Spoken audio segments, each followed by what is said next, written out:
This is James Arnold Taylor, voice of Obi-Wan Kenobi. Welcome to a more civilized podcast. This is the podcast you're looking for. You may not go about your business. Stay here, listen, and then move along. Well, hi, listeners. Welcome back to another episode. Oh, I give Chris a chance to screw it up, and he just sits there. I wasn't listening. Apparently, I'm Kyler. Chris over here is screwing things up by not screwing things up. That's me. And I'm Ross, staying stable, There you as go. always. Our stable Rock, anchor our at the anchor, end. yeah. Oh, boy. So, Ross, I think you have some news, right? Oh, before we get to news... Yep. I feel like Evan Baxter on... I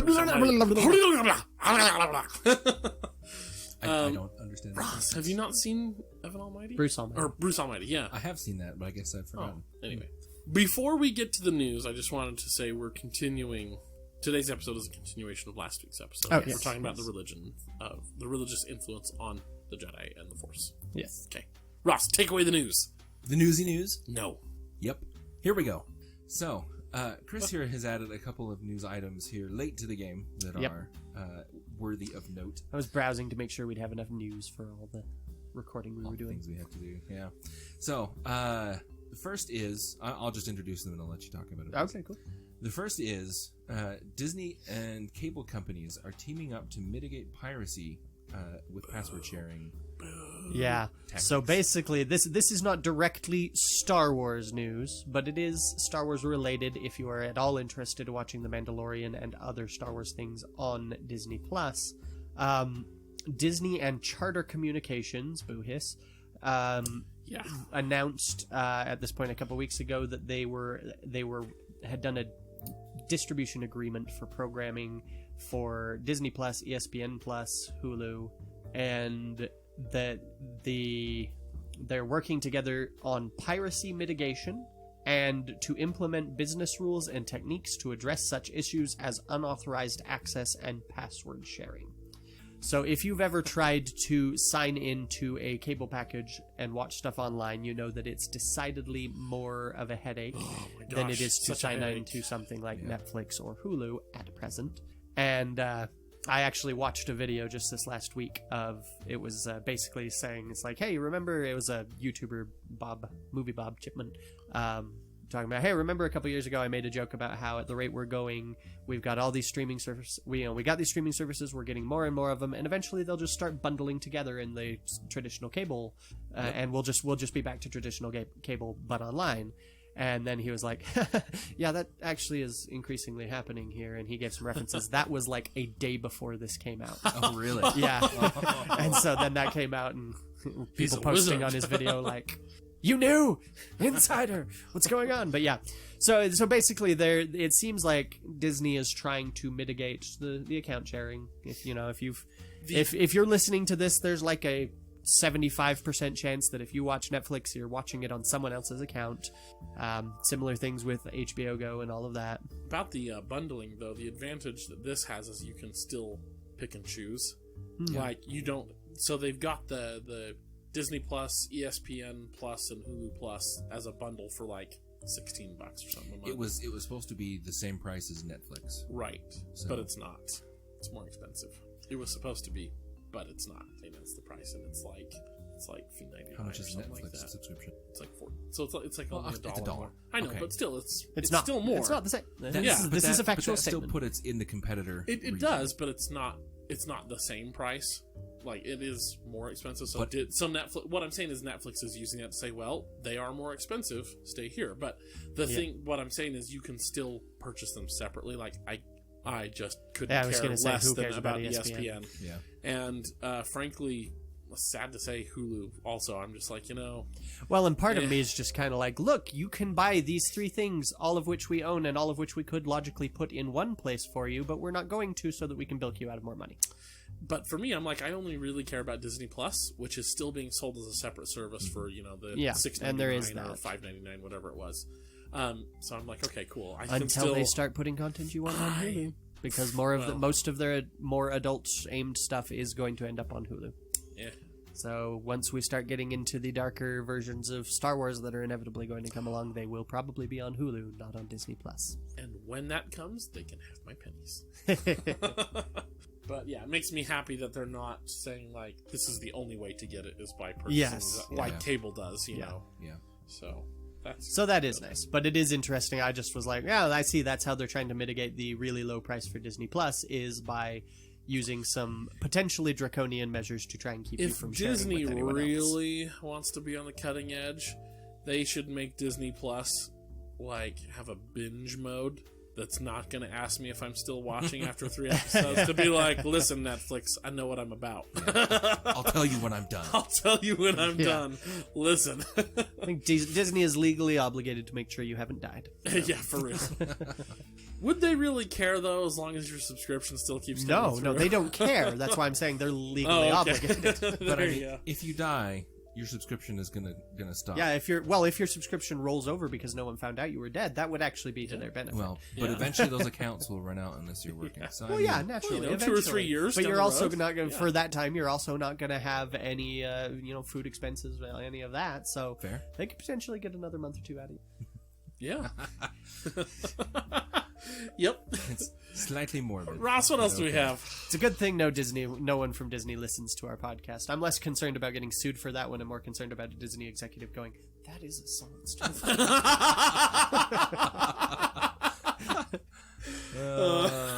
Anyway, on to happier news. Ooh.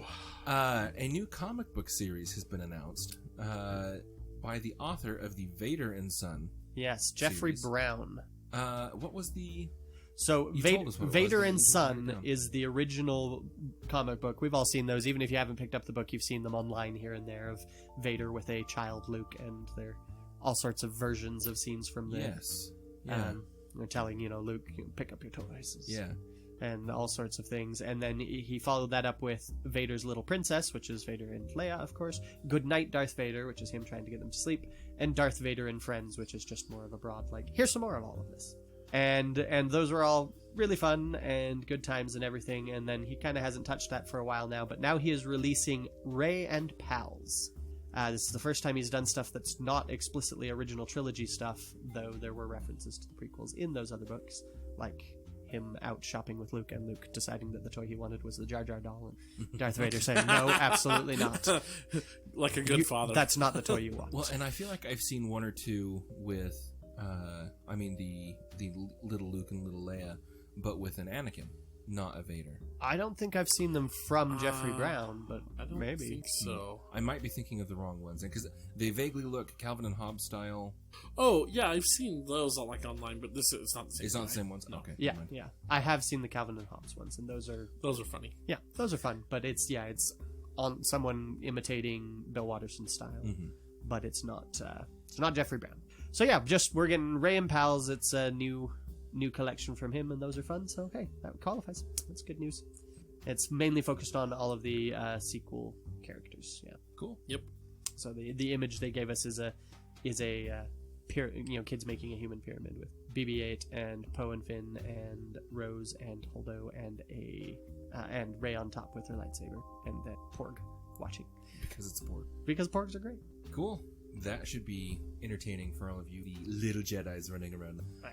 I don't need it for the little Jedis. I just like those comics. They're funny. Yeah. And yeah, that is the newsy news. Yep. Oh boy. Good news. I'm so excited for this episode, you guys. So, you may remember. Can someone go through and check how many times he said that at the beginning of an episode? Like I feel like that happens almost every episode. Steven. No, Steven explicitly told me after all the work he did for an episode that we're actually going to do here in the future that he is retiring as our fact checker, and there's nothing we can do to stop him because it was so much work. We didn't So- ask him to do that. We I just know. asked for fact checking. I know. Come on, dude. And he did. You don't get to quit your job because you got burned out doing stuff that wasn't your job. So sorry, Steven. You're in this. Yep. Yeah. You don't We have a might, choice. however, have to appoint a podcast assistant. expert Okay, there we for things That like seems this. like a job for Kelsey, but she'd have to actually listen to every episode. Kelsey. Yeah, that is tricky. It might be Lindsay's job, let's be honest. I think Lindsay, yeah. Lindsay, that's true. Okay, well, there we go. Some new jobs getting handed out this episode. I hate you so much. Wow, that news was great. Best news ever. I hate you so bad. Best regular news ever. It was indeed the best of regular news. I don't know what you guys are talking about. He's just gonna cut that. Maybe. Dang it. Okay. So last week we were talking about more of the like philosophical stuff, right? We talked about Buddhism and Confucianism and Taoism, which are more like Taoism and Confucianism are primarily philosophy, and then like Taoism has a sprinkling of religion, and then Buddha's like mostly religion with some philosophy sprinkled in, if I understood it and explained it correctly. Yes. Which, if lots you of do know room better for than error. us, then please kindly. Yeah, absolutely. Yeah, they're Let us absolutely know. welcome to correct me on that. I will happily stand aside in the ways of I feel like a Lindsay post is coming on. Yeah, for real. Right? You can feel it coming. Yes, yeah. She's furiously smashing the keyboard as we speak. Well, and we'll find some informative YouTube video or something. Yeah, exactly. Yeah. Yeah. So, thanks, Lindsay. Steven, you've been replaced. No, he'll be happy. Oh, boy. But I wanted to talk about one. So, before recording this episode, a couple days ago, I saw on Facebook a really cool video, actually. It was maybe 5 minutes long, 10 minutes long, somewhere in there. It was relatively short. Well, it was relatively long for a Facebook video, but short overall. About Shaolin monks, Kung Fu, all that kind of stuff. And how, and I didn't realize this until I watched the video, which is, I think, probably the purpose. But all of their Kung Fu and their moves and stuff like that is all sort of an outward expression of their, like, inner calm and, like, spirituality and stuff. And the more I watched it, the more I was like, holy crap, like, this would make a really cool addition to this whole discussion about religious influences on Star Wars. So I was like, I'm going to do some more research, and then found a whole bunch of really cool stuff, and so here we go. It's usually how that goes. Yeah. So here's the history. The name refers to the forests of Shaoxi Mountain, one of the 7 peaks of the Song Mountains. The first Shaolin monastery, the first Shaolin monastery abbot was Batuo, also called Fotuo or Badbudhabhadra, a dhyana master who came to ancient China from ancient India or from Central Asia in 464 AD to spread Buddhist teachings. So there we go. Comes to China. There we go. According to the continued biographies of eminent monks, which is the most historian of names ever, written in 645 AD, though, by Daoshuan, Shaolin Monastery was built on the north side of Shaoxi, the central peak on Mount Song, one of the sacred mountains of China, by Emperor Xiaowen of the Northern Wei dynasty in 477 AD, to accommodate the Indian master beside the capital, Luoyang city. Oh boy, these names. Yang Xuanji in the record of the Buddhist monasteries of Luoyang in 547 AD, and Li Xian in the Ming Yitongji 1461 concur with Daoshuan's location and attribution. The Jiaqing Chongzhu I feel like Yitongji 1843 specifies that his monastery, located in the province of Hainan, was built in the 20th year of the Taihei era of the Northern Wei dynasty. That is, the monastery was built in 495 AD. it's like listening to them curse in Firefly. Yes, it felt like cursing. Okay, so Shaolin monks are crazy cool. Like, if you can find any videos, like, and there's actually a surprising amount of them, like, on YouTube and stuff. Yeah. You can see, like, actual Shaolin monks, like, from this Shaolin monastery doing their Shaolin monk stuff. And it's dang cool. It's been going around Facebook lately. It's so neat. Like, the video that Chris is talking about, it's the same one I saw. This guy was practicing and gearing up for, like, his final test before he's considered, like, a Shaolin master. And he had to do, like, all these crazy hard-to-do moves, and he had to do them perfectly or else he doesn't pass, and blah, blah, blah. And he's, like, hanging horizontally from his bow staff that he's, like, placed on the ground and stuff, like, and just zipping around and, like, swinging. It's way cool looking. Really, really cool. And then in my research, I found out that they can do some really crazy stuff. Their mental acuity and precision and strength is great enough that they can kind of force their bodies to do some crazy things. Like one guy, or like one discipline, I guess, like is so focused that they can raise the temperature of their body sufficient to dry wet cloths that are placed on them. I've heard about that. So they'll place like cool, wet cloths on them, and then they just sit there and like meditate and concentrate and raise their body temperature to where the clothes, like the cloth wrappings, dry. Huh. Yeah. They can like. Although I will say, I know that that's more impressive in certain parts of the world. Here in Utah, it's just like, well, yeah, anyone can do that. Yeah, exactly. This is a desert. I mean, you know, sit for long enough, stuff dries out. But they can like throw like pins, like sewing needles, like through glass and stuff without like shattering the glass. They can like do all kinds of cool stuff. They can, in some instances, like prevent sharp objects from breaking their skin, like swords and spearheads. Are these also the hot coal walking? I don't think so. I mean, maybe, probably, but I mean, they could is what I think they could, but sure. That's not the ones that I saw. But it was just nuts. They can achieve incredible feats of physical prowess and endurance, but it's about their spirituality, their inner centeredness. These feats are the exterior manifestation of their inner power, and they exhibit different styles, similarly to...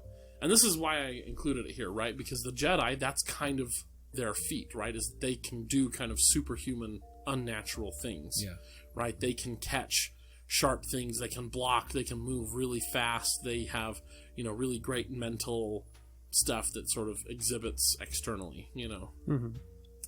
Shaolin Temple has two main legacies. Chan, which refers to Chan Buddhism, the religion of Shaolin, and Quan, which refers to the martial arts of Shaolin. In Shaolin, these are not separate disciplines, and monks have always pursued the philosophy of the unification of Chan and Quan. Which, again, kind of made me think of the Jedi, right? That you have to master lightsaber stuff. You see younglings practicing with lightsabers. That's sort of the physical discipline of it, the martial discipline. But then, just as important, and they're not considered to be two separate things, is the meditative, spiritual side of the Force, right? And the two should be in unison, right? If you're, you know, a good Jedi. Then, let's see. In a deeper point of view, Quan is considered part of Chan. So the martial arts are considered a part of the religious aspect. As late Shaolin monk Su Shi said in the last moments of his life, Shaolin is Chan, not Quan. So it's the meditative, spiritual thing. It's not the martial arts, is what Shaolin is. On the Quan, the martial side, the contents are abundant. A usual classification of contents are basic skills. These include stamina, flexibility, balance, which improve the body abilities in doing martial maneuvers. I mean, that's all the cool Jedi stuff that we see, right? Especially in the Clone Wars, where we see a lot of Jedi running around, jumping, bending, you know, avoiding lightsabers, bending in all kinds of fun ways. In Shaolin Kung Fu, flexibility and balance skills are known as childish skills, which have been classified into 18 postures. Childish meaning that, like, kids are bendy. Adults are typically a little less bendy, you know, so these are the... That has been my experience with growing up. Yep, mine too. I wasn't very bendy to begin with, but I'm decidedly less so now. So power skills. So the 18 postures. Yeah, so it made me... excuse me. It made me think of the sword forms for the lightsaber stuff. Yeah. So power skills include the Qigong meditation. Which is interesting because it's almost Qui-Gon the way it's spelled. So I was like, I wonder, did George like pull this out of there, or did he just get lucky? Because either of those are equally likely, I think. George just getting lucky, or him intentionally doing that. So it has two types of meditation, which is stationary meditation, and external, which is dynamic meditation methods like Shaolin 4-part exercise, which looks kind of like yoga to somebody untrained like me, where they're doing like all their little kung fu practice moves, you know, wax on, wax off kind of stuff. Which again, you see younglings doing that kind of stuff, especially specifically in the Clone Wars. You see them like outside doing little maneuvers, but without lightsabers. But then you also have the quiet, still, stationary meditation, which again we see Yoda doing throughout the movies and throughout the Clone Wars. 4-part exercise, Shaolin muscle changing scripture and others, which, yeah, there's too much to get into, but it's pretty cool stuff. Go check it out, guys. It's dope. And others, the 72 arts. These include 36 soft and 36 hard exercises, which are known as soft and hard Qigong. Combat skills. These include various barehanded weapon and barehanded versus weapon routines and their combat methods. Which, again, go check some of these out because it is super cool. List of known styles. So known styles. There are lots and lots and lots, like over 1,000 different styles. But then they kind of are like, you can kind of group them into like 18 big ones, and then there's a lot of variations depending on like who your master was. But when they say known, are they secretive about this, and this is just what researchers have picked up on? I think it's more of there are basically so many little variations that the Shaolin consider to be different enough that they should be different, but to plebes like you and me, we would go, yeah, but they're basically the same. So rather than try to list out over 1,000 individual variations, we're just saying, you know what, these are the main ones, these are the known ones that are like there are recognizable. just several hundred styles that are not possible to know, and so yeah, then nobody knows them. Like the dragon style from Kung Fu Panda, right? Yeah. So there's Arhat's 18 hands, known as the oldest style, which I don't know what any of these are, but the names sound cool, so you guys are just going to listen to them. Flood style, the small form, known as the son of the styles, and the big form. So there were like the two styles, right? The soft and the hard or whatever. So right. Yeah, so that's what it is. The son of the styles and the big form, known as the mother of the styles. Explosive style, known as the king of the styles. I want to know more about that. Explosive style. So which Jedi would use explosive style, I think? Are there any Jedi that have fondness for explosives? Quinlan Voss. He's crazy and chaotic. He would use explosives. Explosive in this context is usually meant more like as energetic. And surprising. But if they've got explosives, I'm open to it. This one sounds cool. Penetrating arms style. Yeah, right? I'm like, so is this like punching through somebody's block or something? I don't know. I was going to say, is this what the guy in Indiana Jones 2 did to get all the hearts? Hearts out. Penetrating arms. There you go. 7-star and long guard the heart and mind gate style. Plum blossom style. Facing and bright sun style. Arhat style, which is different apparently than Arhat's 18 hands. Mm-hmm. It's kind of like a Mordenkainen, like, Bigby's hands, Yeah. That's what it makes me think of. Vajrapani style, so that sounds more Indian than Chinese. Yeah. Emperor's long range style, known as there is a point to this, guys. We're getting there. Okay. 6-match style. Oh, the Emperor's long range style, known as the most graceful style. So I think that's probably what Obi-Wan would use. It's more civilized. Soft is style. Is Obi-Wan the most graceful, though? I don't know if he's the most graceful. I mean, that's going to be up to or Shakti opinion a lot maybe. Of times, but I don't know. Soft style, mind style, and then imitative styles. This is the one of the video that we saw, including dragon, tiger, leopard, eagle, monkey, mantis style. We saw the guy. It was the guy in the video was doing the monkey style. He says, and it's really cool. And it is like climbing up stuff and jumping off, and really, really cool fighting style. And then the last one for all you D&D fans out there, drunken style. It's a legit thing. Really? Oh, it is a thing. Drunken Shaolin master. I did not know that. To fight as if to throw your opponent off, so that you look drunk, like you're unhinged, but really it is all controlled, so that you can... makes you more unpredictable, difficult to get a read on. So that's just I thought that pretty was cool. Just a joke. Yeah, no, it's a thing. That is a real thing. I was surprised to see it on there, and then I was like, wait a minute, I think I do remember hearing that, but it's cool to see it official. Okay, so that's and the more I looked at that, and if we were a YouTube thing, then I would have had a lot of pictures and stuff, because watching a lot of their forms and watching them do that, it looks very Jedi-ish, which you can see how this fighting style influences the whole area, which is why it's showing up in Kurosawa films and stuff like that you have, because Bushido Code kind of comes out of this influence, or is partly influenced at any rate by it. And so then when Lucas is influenced by Kurosawa, he's picking this up by By proxy. By proxy, you know. So that was just really cool. I highly encourage everybody to just go lose yourself for a couple hours in the internet in Shaolin stuff, because it's now. it's really cool looking. And yeah, the imitative styles, like if you look up like monkey style or manta style videos and just like watch them do their stuff, it's way cool. Those, yeah. Really cool stuff. And then the big one for me in terms of I didn't have to do much research because this is my background. Okay, so this is us moving on from Shaolin into Christian influences. Or maybe just broad Abrahamic. Christianity. Yeah. Abrahamic So, religions. Obviously real low-hanging fruit, right? Virgin birth Anakin. Yeah. Well, there's another guy in a famous book you might have heard of with a virgin birth. So Nobody that's missed pretty easy. that reference. Yeah, exactly. That was getting hit in the face with a fish levels of subtlety. Fish. Yeah. Okay. I've been on the internet a lot, Ross, lately. I saw a fish cannon while I was doing this stuff. It's been a good couple of days. Wait. You mean the fish thing taking them up the dams, the salmon?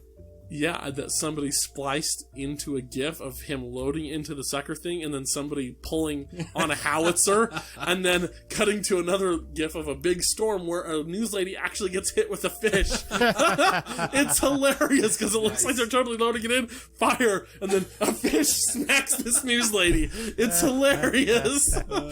Like I said, it's been a good couple of days. Yeah, I can imagine.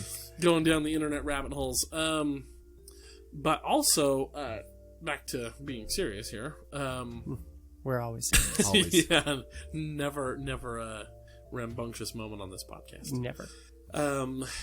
There's a lot of, and I don't want to go too deep into this part of it because saving it for another episode, but there's a lot of visual influence of the Jedi from early Christian desert fathers. Yeah. In Egypt, in Syria, just sort of the general Middle East area. There's wearing the So these brown are your robes. Abrahams and Isaacs and Israels. Well, These and are I was yours. thinking even specifically early Christian fathers, 1st, 2nd Oh, yeah, century, okay. 3rd century. What is it? Pachomius, Saint Anthony. Mm-hmm.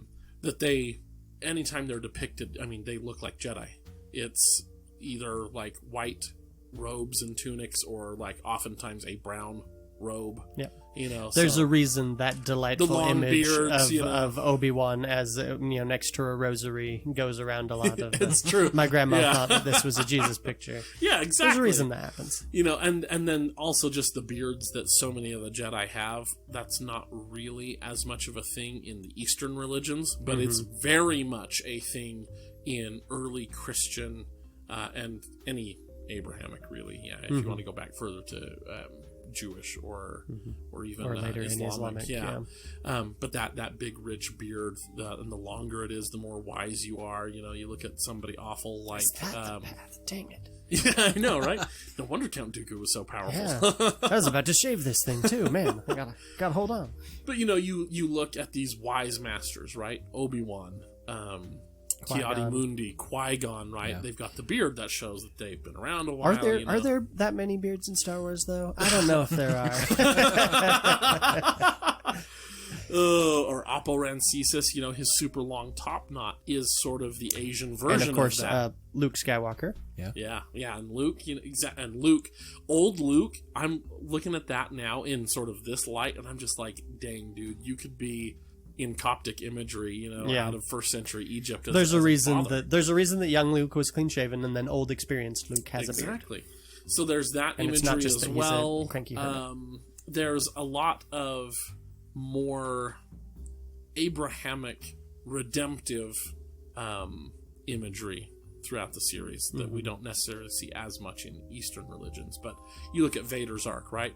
That it is possible to, quote unquote, sin, have a fall from grace, whatever you want to call it, distancing from God or whatever, and then through some sort of reconciliation with the wider universe, with God, whatever you want to call it, have some sort of redemptive, atoning, you know, whatever. Well, I'd say that those are thing. definitely, also fall in line with the Taoism ideas that you were outlining between the chaos of the world and the order that we're trying Right. to create, and that it's definitely possible to drift both ways.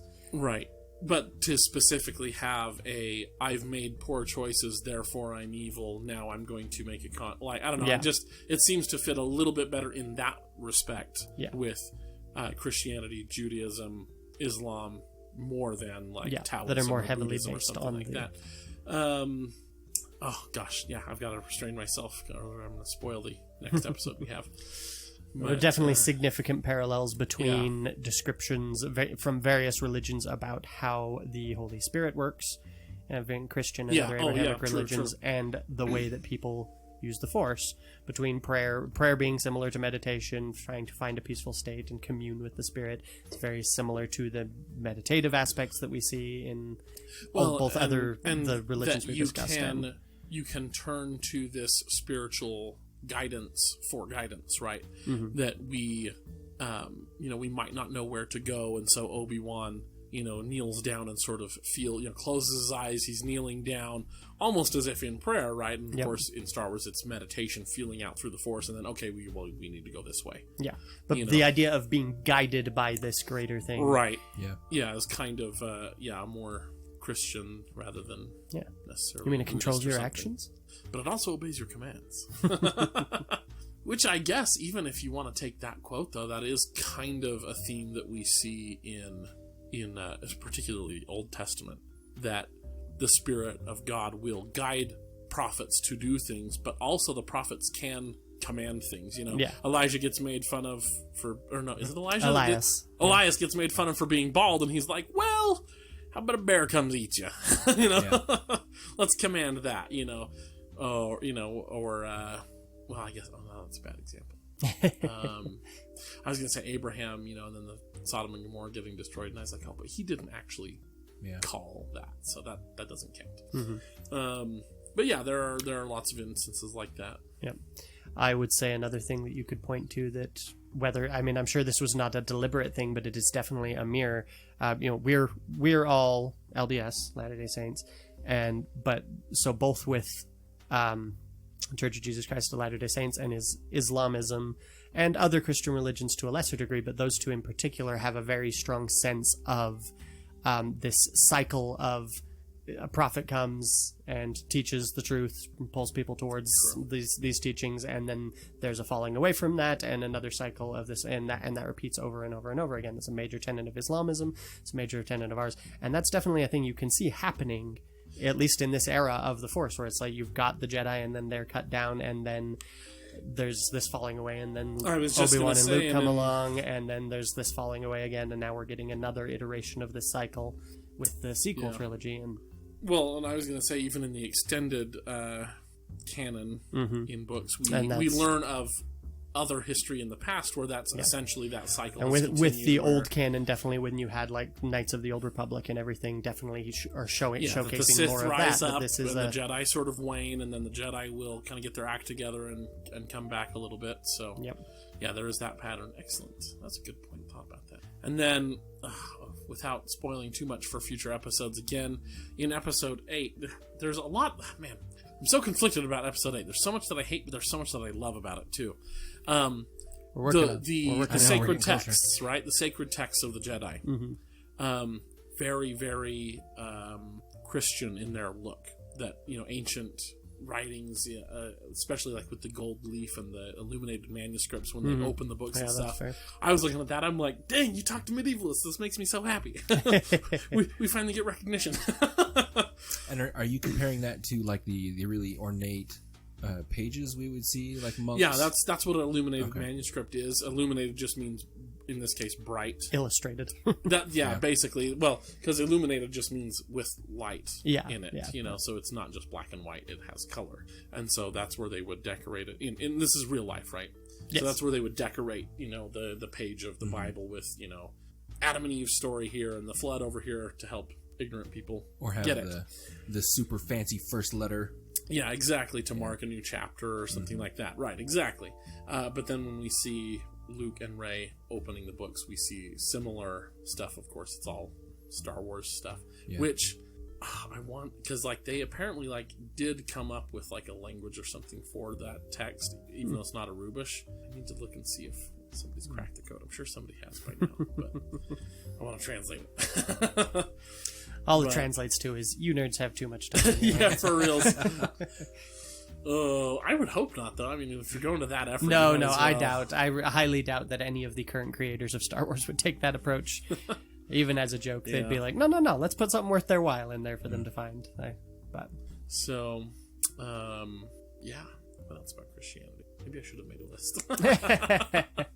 I'm just trying to think of specific moments with the Force that we can tag, because Yoda gets quoted a lot when it comes to comparing religion and the Force. So there's the luminous beings are we, like, not this crude banner. Oh yeah, that's true. Most Abrahamic religions, that's a pretty central tenet, the idea that we are spirit and that we will one day cast aside these bodies and move on to a Something non-physical, luminous. a non-physical existence is not just a Abrahamic idea, but it is particularly common there. Yeah. Well, and his comment when he's talking to Obi-Wan about new training and return from the netherworld someone has, or your old master has, whatever the line is, where Yoda's talking about another world that Qui-Gon has come back from. Oh yeah. I mean, again, that's parallels to like Christ coming or teaching. What is it in First Peter? Or even just that there is some sort of existence after life rather than reincarnation, which is a much more Eastern belief. Yeah. So. Yeah, interesting. And the fact that they are able to maintain, they meaning the Jedi, are able to maintain individuality, a la Obi-Wan, Qui-Gon, Yoda, Anakin, maybe Luke. We'll find out. Presumably Luke. Presumably. You know what? That is more Christian or European than Asian, where it's sort of once you achieve nirvana or something like that, then you're a part of it. Yeah. Which is sort of the other half of the Force, right? That most people just become their essence returns kind of the to the opposite living of how the Force. Eastern religion frames it. But yeah. Well, yeah, I mean opposite in the sense that you don't have to earn it. That when you die, your essence, your Force essence, just returns to the Force collectively. But then there is also the Christian aspect where it's like, but some of you apparently get to maintain individuality. Well, and the way I was saying it opposite is that in Buddhism, in Eastern religions, it's you have to work hard to achieve this oneness, whereas with the Jedi, it's you have to work hard to refrain from joining the oneness to maintain your individuality. Well, see, and that's just what I was thinking about, though, is I'm not sure that's a hard and fast rule anymore. I know that's how they put it in episode 3 with you have to, train to keep your individuality, but Anakin never had that training. It's like it's like in Naruto and Boruto, if you've watched any of those at all. So in Naruto, you've got all these abilities that the characters in the original series spent forever learning how to do. And then once it came to Boruto, it's like, we're not going to spend, an entire massive arc to learn how to do this anymore. They just learned it and they're doing it because we're not going to focus on that. It's similar to what's happening with Rey with the sequel trilogy. It's just like, we're not going to focus on this because we've done this. So it's this idea that's like, once someone learns it, once a protagonist learns it, everybody can know it after that. It's like an Empire Total War. If you're the last civilization to research a technology, you just get it for free because the knowledge is so widespread, you just get it. Yeah, that makes sense. Yeah, that's the basic idea. So it's like, Obi-Wan wasn't... Well, he's arguably a protagonist in the prequel trilogy. So it's like, once Obi-Wan learned it from Qui-Gon, he had to have a master to teach him, because protagonists usually don't just learn things wholesale out of nowhere. So he learned it, but now that a protagonist has learned it, Anakin can just do it now. So will Luke. Chris, I can't believe that I'm having trouble with the story point that you're not. What? I don't like it that just Anakin just gets it. I didn't say I don't that I like it. I'm just saying that's a thing that stories do. That it happens. Okay. Yeah, that we're not going to waste our time on going over this stuff and you alone. Can, and understand arguably also, why they do it. I mean, Yeah. you wouldn't want to watch literally, do we really want to watch Rey have to go through 3 movies to get to where Luke was at the end of Return of the Jedi? Yeah. Well, and regarding Anakin in particular, I think that's more of an approach to lighten the heaviness of that ending there, where you've got Vader's funeral pyre, and it's this a moment of just like, let's clarify this was a redemption. Like, he's redeemed. He's there next to Obi-Wan and Yoda. No, and I'm that's sure why that's he's there. But that is the reason why he's there. But then when you go back and start trying to say, oh, you have to learn how to do this in the prequels, you know, yep. I mean, it's... Well, the prequel screwed a lot of things up. yeah. Yeah. Aw. Ooh, but also interesting too, like you think about speaking of the prequels, right, the Jedi Council, right, you have similar to like the Apostles of Christ or something like that they are guiding the organization, you know. And ideally, right, these Jedi Masters would be in unison, you know, they would sort of commune with the Force or whatever to figure out what it is that needs to be done. You also get the like in Abrahamic religions in particular, you have this concept of not just opposition, but an opposing force to the good force. Like, yes. In a lot of these stories, it's like, yeah, the world is chaos and we need to be order, but it's not like necessarily a struggle or a war of any sort. Whereas in this, it's very much a balance between you have the light side and you have the dark side, and the dark side is actively working against the other, where it's a fall to the dark side, and you are now working actively against the other side, which is a more... I feel like is a more Western, more I would Abrahamic also idea. agree that feels more Western than Eastern in that sense. Yeah. Where I feel like with a lot of the Eastern ones you were outlining, it's more of a, if you're not doing this, you're just a person, you know? You're not being what you can be, but it's not like there's a problem with you. Whereas there's a much more negative connotation to you are working against God, you are working, you know, you have Satan, you have an opposing force, you have demons, or whatever a particular religion says follows Satan, and so you have more of an opposing force system, right? So when we originally discussed doing this episode, it came out of I was talking about characters and writing characters and how characters tend to adapt to the modes and behaviors of the time, that like they're engineered. You know, we talked in the Mary Sue episode about how a lot of characters, it's very common in popular media to have characters that are designed for people to be able to step in and identify with. Like, they're often written in broad strokes so that people can go, oh yeah, I am not necessarily enormously like Harry Potter in any way, but there's also very little inherently objectionable about Harry Potter. He's basically a mostly blank slate. Like, he's there just so people can go, yeah, he's good and I would be good too. That's normal. That's Luke. That's what all these are. You know, they're not, it's not that they don't have character, but it's just that they are kind of broadly drawn in order to have broad appeal. Exactly. And the Force works on similar ways, is what I noticed. And so we got talking about, and that's where this episode came from, as I was saying that the Force is basically broadly designed to be able, so that anyone can identify it and identify with it in their own beliefs. Like, if you are Christian, you can look at this and go, oh yeah, look at all the ways that this ties to the things I actually believe. I can hear Yoda talk about luminous beings are we, not this crude matter, and go, yeah, that's true, Yoda. And, you know, it's like, if I have one of these Eastern religions, I can find a lot of it is explicitly modeled off of that, especially the Jedi Order in the prequels. And I can see these reflections of the things I believe, the philosophy I believe, or the religion I believe, and it can it's broadly drawn in a way that it can appeal to almost everyone.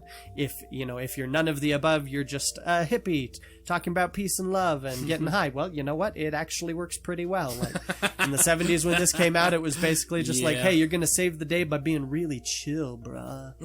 Like, yeah, just sit back, cool. Don't listen to the man. Just feel the energy. Yeah, let it go. Feel the energy. Yeah. And that it definitely works for that. It works for a lot of these. If it's someone just kind of cobbling together what makes them feel nice without having an actual formal religion. Yep, it usually makes it's a feel good type of thing where it's like, oh yeah, it's energy that connects people and all living things. Which is so interesting that because the Force is such a large part of the Star Wars movies. I mean, that's like a no-brainer statement. You know what I mean? But it's interesting that it works so well almost as a character on its own that is sort of your protagonist, right? That the audience is supposed to identify with. Yep. You know, and it's interesting that it is specific and yet broad enough in and of itself to fulfill that role. Yep. It's very interesting. So, and I think that's part of why the Force has such an enormous appeal, is because it was, Yeah. I don't know if it was necessarily, like, callously designed to, but it's definitely, I feel like whether George deliberately got there or accidentally got there, part of what gives the Force its broad appeal is that it's there. that so many people can pick out their own beliefs in it. Yeah. You know, there's and a lot of the things it's pulling on are things that are common to almost all of these things. Like these are deep archetypes that are present throughout humanity, And- where we're talking about matters of like order and chaos. Like most people recognize the idea that there's order, there's chaos, and trying to hold together some order is generally a advisable thing. Yeah. But that's interesting. That's just popped into my head as well, that on the flip side of this coin, right, the Sith and the dark side of the Force. Yeah, I was going to. You know, that you have, whether it is more Eastern things like attachment is part of the problem. Mm-hmm. You know, that in Buddhism, you know, that suffering in the world comes from too much attachment to things. So if you can let go of things, then there's not much left to bother you. Yep. And that's what brings you happiness. Okay. You know, and that's kind of the dark side, right? That attachment starts to lead to anger, hate, suffering, you know, all those things. Like, and as the dark side's actions are pretty, you know, well, for most religious and belief systems, like, they're pretty bad, right? Like, maybe you shouldn't be lying and killing people. Like, maybe you know, yeah. like, You'd be hard that's pressed a to bad find thing. a belief system that is actually stating, "Yeah, it's all right. Yeah, go kill Yeah, people." you know, like, but, like, you there look are at, there are people who have used belief systems to say it's okay to Yeah, kill people. they're wrong. But most of those belief systems are not saying it is okay to kill people. Yeah, you know, but you look at those things, and it's kind of like, again, if you're Christian, it's like, okay, well, I can see like which of the 10 Commandments you're breaking, you know, by doing the dark side. That's just interesting that on the reverse side, the evil side, it still sort of follows that same, like, and here are the no-nos. Yeah. You know, The thing that intrigues me most about the Force, like that I don't really see in any sort of organized philosophy or religion, is that the dark side of the Force is still the Force.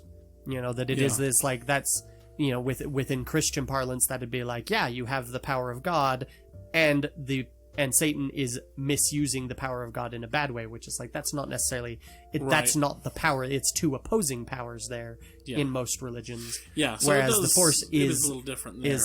is more like Tolkien's elves, where it's like, this is a corrupted version of what's good. Yeah. Yeah. And that I find that interesting. Just Yeah. you know, as an aside, it's not really something that I can think of any And in examples that of in the real aspect, I world, think at least. it is a little bit more Eastern, where it's kind of like, well, the world Yeah. is just there, and it's how you choose to interact with it that is either going to be a positive or a negative thing. Yeah. You know, if you choose to be centered and to bring balance to things and to be compassionate and humble, then outcomes are going to be generally positive. If you choose to have all of these attachments and you choose to be selfish and you choose to lie to people and you choose to not be centered and unbalanced, then the outcome is going to be, you know, the impact is going to be negative. The influence will be negative.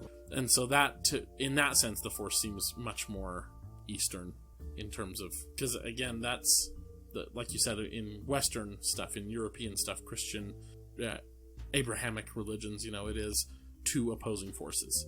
There is a good force which is separate from the bad force. Yeah. But then in the East, it's one, and it's just how you interact with it that is either a good thing or a bad thing. Yeah. Fascinating. Indeed. Man, Star Wars is so cool. Love it. Oh man, don't you careful there. You're going to piss off our listeners. None of them think that. Oh, man. Well, Ross, you got anything you want to add other than Obi-Wan is the worst companion ever and a poor trainer? Oh, there's a joke for some of you. I guess we'll see you guys next week. Be sure to follow us on Twitter @MoreCivilized and join the Facebook group, A More Civilized Podcast. And for the next little bit anyway, go fill out that survey. It's pinned to our Twitter and to the top of our Facebook page. So Yep. Yes, where you can participate in becoming our favorite listener, like this. That wasn't the smooth. whoa, No, what a that's good sorry. segue. Yeah, that was No, not your most adequate. No. But anyway, no, this week's our favorite listener goes to our good friend and fact checker, Stephen Boswell. He's still our fact checker. We have not released him from that. I think we've said both on this episode. I He's think back we did on. say. Yeah, Stephen, you're back. Welcome back. He never left. He doesn't get to decide that. Once you're in, you're in. That's right. You don't get to leave till we get to leave. Fact checker for life. Even after this podcast ends and years from now, we're like, wait. Send him a message. Got a question about Star Wars. Quick, someone message Steven.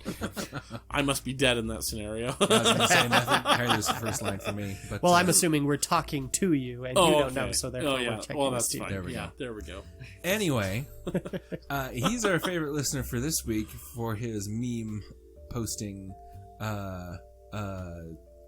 Gosh, I'm having a real hard time with that. segues Ross is and tired. setups. We've been going too long. Apparently. Anyway, he posted a meme a little while back where the caption is, "When the Empire finds out Obi-Wan is still alive after Order 66." Oh, yeah. And it shows This a was picture- so good. It shows a picture of it looks like it's in a stadium or something. Yeah, it looked like a Comic-Con thing. or Yeah, something, and there's a big projection on a big screen that says everyone is doing a great job, and then in red letters, except Cody. Which is so perfect. Yeah, I thought that was delightful. So well done, Stephen. Thank you very much for brightening our days a little bit higher, a little bit more, a little lighter. Gosh, see, I can't get through a single stinking transition. What's wrong with me? Anyway, you can talk with me on Twitter at Mr_R*. Someone else talk before I make another fool of myself. You Fool of could- myself again. See? Sorry, I was too slow. I should have talked quicker. Curse your metal body. You weren't fast I wasn't enough. fast enough. If I had a metal body, that would be cool. That would be way cool. You can Right find side would me on pull. at Twitter at Itinerant Baxter. Stick magnets all over you. Yeah, that'd be fun. Yeah, it'd screw with my head too much, probably. But I was thinking like a kick me magnet on your butt. you know Han's done that to C-3PO at some point. I want to see that. You can also hop on our Facebook or Twitter feeds and let us know if there's anything you want us to discuss on the podcast here regarding Star Wars, even in the most peripheral of ways, and we will absolutely consider that. Maybe even discuss it at some distant point in the future. Yep. And again, may the Force be with you. Always. I was hoping he was going to screw that up too. I'm Anna Graves, and thank you for listening to a more civilized podcast. I wish Google Remember, I mean, you News got to be would- tasting yeah. the pop filter usually. So, I mean, thanks. Thanks for that. Some noises for the outro, Ross. Yeah. My sister-in-law would never be that friendly. Yep. Yep. We're not recording yet. You're fine. Yeah. yeah, we're I- talking. I was having trouble getting the recording to work, and now we're just talking, so we'll be starting here in a Wheel minute. of Time. Literally, Christina, by now they'd be quiet.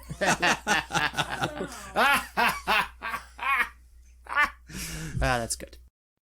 I'm feeling less adequate. Less inadequate. Or more adequate. More adequate. Yeah, that would be more adequate. Super adequate. I'm feeling super adequate. There we go. I feel like I'm better than I was before.